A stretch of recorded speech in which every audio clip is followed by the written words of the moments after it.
Graça e paz, irmãos. Iniciamos aqui nosso segundo trimestre nos estudos da Escola Bíblica Dominical.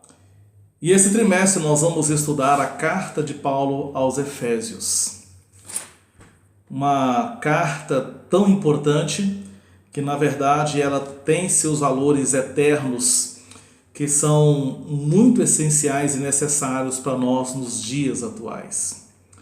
Porque foi uma carta inspirada e nós temos verdades que devem fazer parte do nosso ensino para o nosso crescimento espiritual. Então, que você estude as lições, espero que você possa fazer as leituras diárias. Pegue a sua Bíblia, nós vamos hoje fazer uma introdução a essa epístola, a essa carta também assim chamada, para que depois nós vamos dar sequência aos demais estudos, uma vez, irmãos, que esta carta vai falar a respeito da pessoa do Senhor Jesus. Jesus é o centro dessa carta e também da revelação da grandiosa graça de Deus. Então abra sua Bíblia aí, Efésios 1 e 2. Paulo, apóstolo de Cristo Jesus, por vontade de Deus, aos santos que vivem em Éfeso e fiéis em Cristo Jesus. Graça a vós outros e paz da parte de Deus, nosso Pai, e do Senhor Jesus Cristo. Percebem que nesses dois primeiros versos nós temos a palavra, o nome de Cristo Jesus citado 3 vezes. No verso 1, Paulo, apóstolo de quem? De Cristo Jesus. Depois ele diz aos santos e fiéis em Cristo Jesus. E ele diz graça a vós outros da parte de Deus, Pai e do Senhor Jesus. Então 3 vezes ele fala de Jesus apenas em 2 versos. Justamente porque a carta ela tem como fonte, como ênfase principal a pessoa do Senhor Jesus. E, consequentemente, a revelação da infinita graça de Deus. A carta de Paulo, o próprio autor, é Paulo, inspirado pelo Espírito Santo. Ele escreveu de uma prisão em Roma e possivelmente entre 60 e 61 anos depois de Cristo. E preocupado com a igreja, preocupado com o desenvolvimento espiritual da igreja, irmãos, ele escreve esta carta para os irmãos, para que eles pudessem ter firmeza, que eles pudessem se firmar em tudo aquilo que Deus havia feito em prol da igreja na pessoa do Senhor Jesus. E no seu conteúdo, Paulo demonstra e desenvolve o desenrolar de um panorama geral dos planos e propósitos que Deus tem desde os tempos eternos. E a demonstração da sua graça para com a humanidade, em especial para com a sua igreja, a quem ele comprou com o seu sangue em Cristo Jesus. Meus irmãos, nós podemos observar que Paulo teve esse grande cuidado, porque a igreja também estava sendo perseguida, a igreja passava por uma dificuldade grandiosa, uma vez que, assim como nós hoje, vivemos num mundo pervertido, num mundo incrédulo, num mundo que vive uma cultura longe da presença e dos princípios do Senhor Jesus. A cidade de Éfeso, onde Paulo pregou e organizou esta igreja, ficava na Ásia. Atualmente é a região da Turquia, mas era uma cidade que tinha era um porto, no mar Egeu, era um principal porto onde tinha muita movimentação, o seu comércio era grandioso, mas era uma cidade, irmãos, imoral, idólatra, era conhecida pela sua bruxaria, pela sua magia, astrologia, adoração à deusa da fertilidade, Ártemis, mais conhecida como Diana. Em volta dessa estátua foi erguido um templo grandioso, com as dimensões que vocês podem ver aí, e foi considerado uma das 7 maravilhas do mundo antigo. Um templo magnífico, grandioso, que para eles expressava a glória da grande Diana. Um templo que foi feito justamente porque o povo tinha uma grande devoção a essa deusa. E, inclusive, eles faziam umas efígies em que formava aí o seu nome, sua imagem, e além de ser homenageada, também era grande fonte de lucro de negócios. No capítulo 19 de Atos, onde mostra, né, a atuação de Paulo na cidade, nós percebemos o povo alvoroçado, incomodado por causa da presença do Evangelho, e causou um tumulto porque o Evangelho, irmãos, trouxe um choque de cultura. E porque a cultura daquele povo era uma cultura em volta de tudo quanto era misticismo, crendices e de uma idolatria enraizada na alma deles. Mas o Evangelho, que é o poder de Deus, transformou muita gente naquela cidade. Isso trouxe confusão, porque muitos deixavam seus livros, queimavam, não frequentavam mais o templo da deusa, as pessoas mudavam seu comportamento e trouxe incômodo para muitos que rejeitaram o Evangelho. Portanto, a igreja não teve muita facilidade ali, mas certamente houve essa dificuldade. Mas foi um desafio para aqueles irmãos que se convertiam, que eram iluminados pelo Espírito Santo, passavam a ter uma nova vida, certamente tiveram que enfrentar muita oposição, críticas, perseguições, e por isso Paulo escreve essa carta para dar certeza aos irmãos que a igreja ali existia, não é por causa dele mesmo, mas por causa do Senhor. Porque a graça de Deus já vinha planejando isso há muitos séculos antes, e por isso eles podiam ter certeza que aquela igreja era a igreja do Senhor. Ela estava sendo sustentada e guardada na grandiosa e maravilhosa graça de Deus. Os destinatários viviam numa sociedade incrédula e imoral, como nós falamos. Foi um desafio muito grande para a igreja, e nesse contexto Paulo os chama de santos que vivem em Éfeso.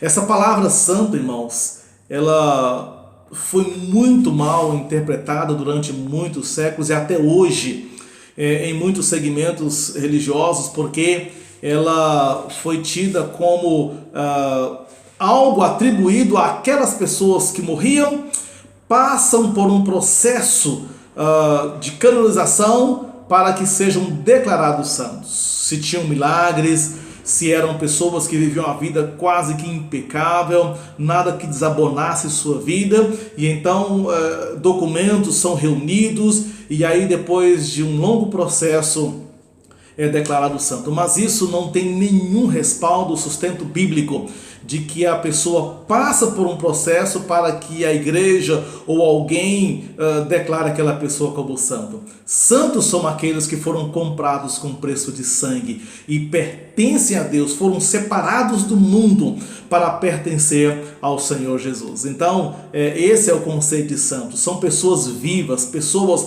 que convertidas pertencem à igreja do Senhor Jesus. Por 36 vezes, Paulo afirma aos crentes que estão em Cristo. Essa frase em Cristo demonstra que, de fato, toda a vida do crente, ela tem como base a vida do Senhor Jesus, sem a qual a vida se torna vã ou estamos sujeitos à condenação. Por isso, 36 vezes, Paulo enfatiza em Cristo, porque tudo que Deus fez por nós foi em Cristo Jesus. Ele morreu por nós, ele pagou o preço por nós, ele sofreu a ira de Deus por nós. Por isso, para termos uma vida cristã autêntica, verdadeira, tem que ser em Cristo. Fora dele não há salvação, não há comunhão com Deus. Fora de Cristo não há acesso a Deus. Não temos uma vida válida. A vida religiosa se torna superficial. Na verdade, se torna mais um ativismo religioso, onde as pessoas praticam religiosidade, mas ao final é uma vida inútil, porque a nossa vida só tem valor perante Deus em Cristo. Ele diz lá em João 15, na parábola da figueira, ele diz que sem mim nada podeis fazer. Ou seja, sem ele nunca vamos alcançar o acesso a Deus. A igreja teve como início na segunda viagem missionária de Paulo.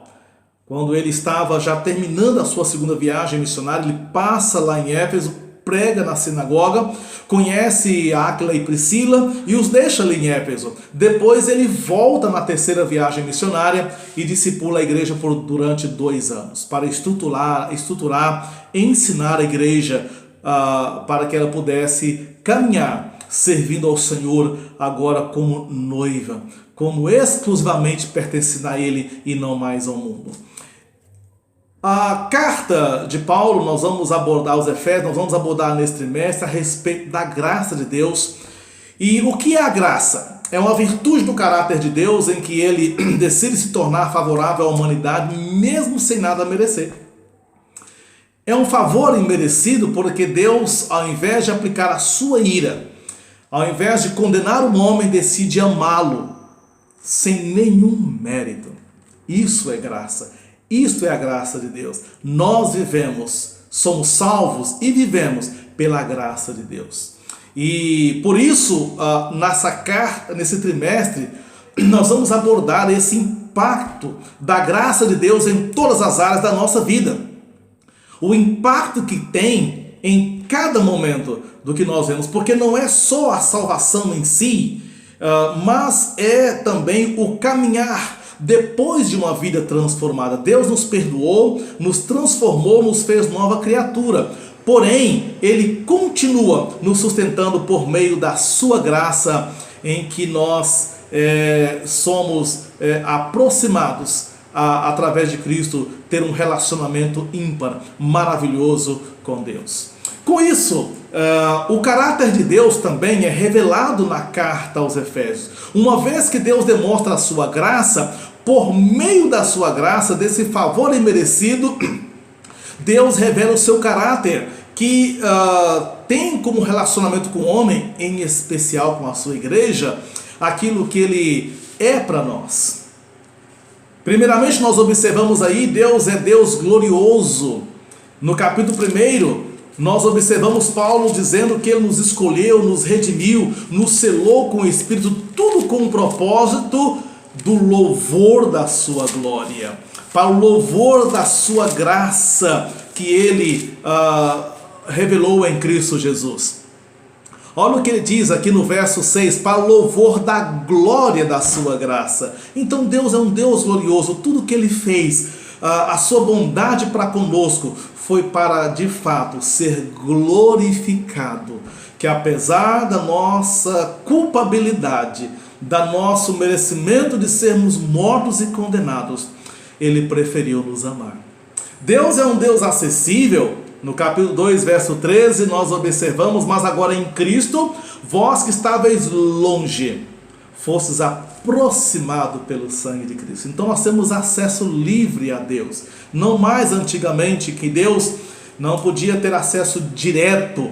Tinha o tabernáculo que somente os sacerdotes, no Monte Sinai, nenhum animal podia tocar no monte na presença de Deus. Mas agora nós temos livre acesso. É um Deus generoso. Verso 7 do capítulo 2, para mostrar nos séculos vindouros a suprema riqueza da sua graça.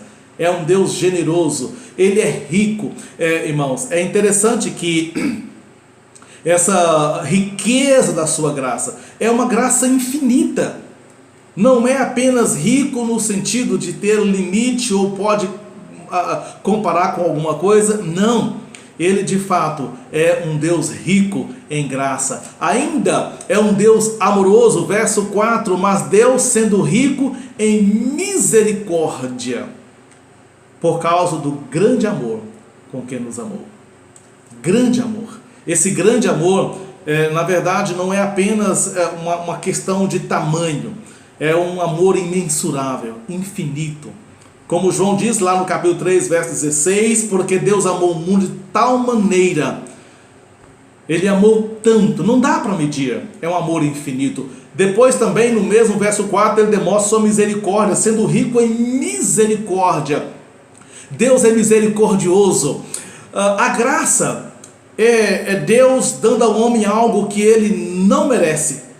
A misericórdia é Deus não dando ao homem aquilo que ele merece. Mérito de ser condenado, Deus não condena, dar a ele uma chance para que seja salvo. A graça, não merecemos nada, ele mesmo assim nos dá o seu grande amor em Cristo Jesus. É um Deus poderoso. Verso 19 do capítulo 1, nós observamos qual a suprema grandeza do seu poder para com os que cremos. O Evangelho é o poder de Deus. Deus é onipotente para poder atuar na vida daqueles que creem. Também revela, Deus cumpre as suas promessas. Verso 13, capítulo 1, em quem também vós, depois de ter ouvido a palavra da verdade, o evangelho da vossa salvação, tendo dele também crido, fostes selados com o Santo Espírito da promessa. Aquela mesma promessa que Joel havia falado, do Espírito Santo que desceria, embora acontecerá nos últimos dias, mas uma promessa que todos aqueles que creem teriam o Espírito Santo. Então por isso ele é chamado o Espírito da promessa, porque é um dom, é uma dádiva que Deus dá ao passar a habitar sendo selado. Revela também que é Deus de paz. Verso 14 do capítulo 2, porque ele é a nossa paz.